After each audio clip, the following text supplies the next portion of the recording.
My name is Jesse Stonerock. I'm going to be talking about PEDs, also known as performance enhancing drugs, also known as steroids. Almost everyone is familiar with the term performance enhancing drugs. You hear about athletes getting busted for it all the time. What I particularly want to talk about is the use in athletes and the growing use among teens and the different long-term and short-term effects. Some might not exactly know how PEDs work or what these are. There are many different types.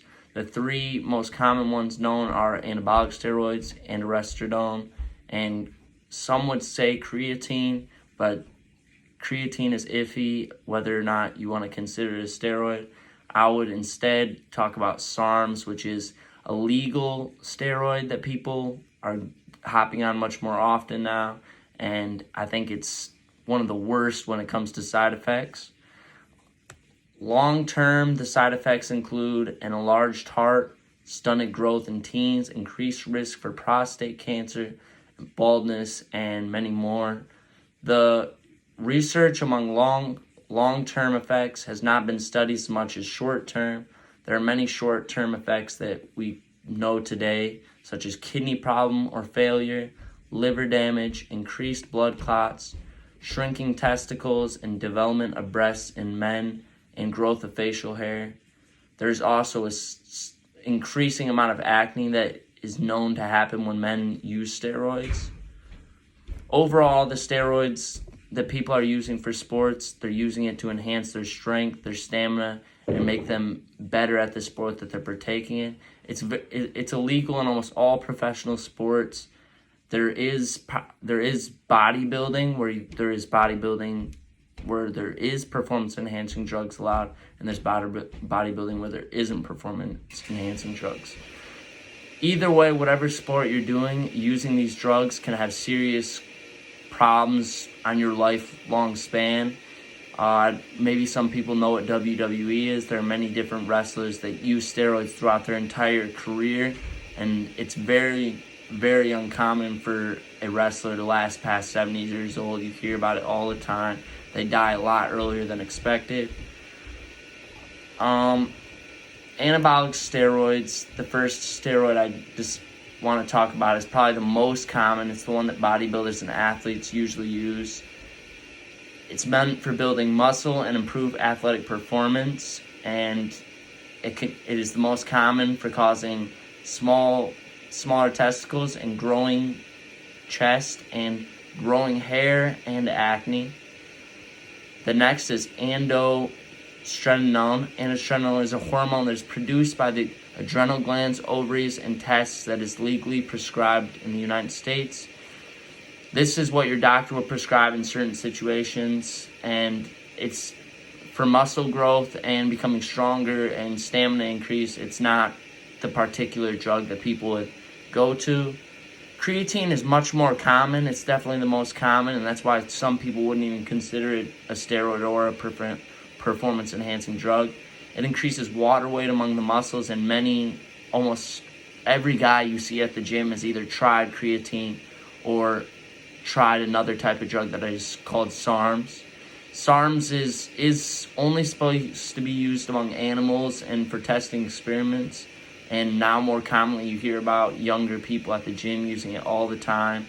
And because it's so new, you don't know the effects of it as much as we do with anabolic steroids, but we do know that there's a lot of the same ingredients involved, and using it in young people, just like anabolic steroids, is causing serious health problems. Even in the short run, we don't know what's coming in the long run because it's a newer production of the drug. So creatine is generally safe, and if it's taken in a long period of time, there is some results of baldness that have been talked about, and kidney issues and Parkinson's disease. But in short run, creatine is good for building muscle and putting on weight, which is what every young guy strives for when they're trying to put on weight at the gym. And you can pick it up at your local Walmart, Amazon, anything.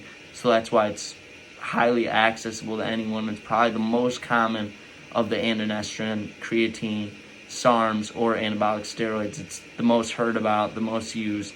And people think that it's has the least effects, but we don't really know compared to the other drugs, because long term, when we're talking 20, 30 plus years, there's not much results or studies based on this.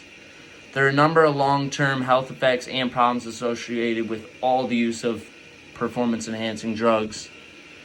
For example, some long-term health problems, besides the kidney problems, liver damage, increased blood clots, shrinking testicles, and the many more health effects, it's overall just shortens your lifespan when you compare it to people that don't take anabolic steroids or any type of steroids throughout their lives.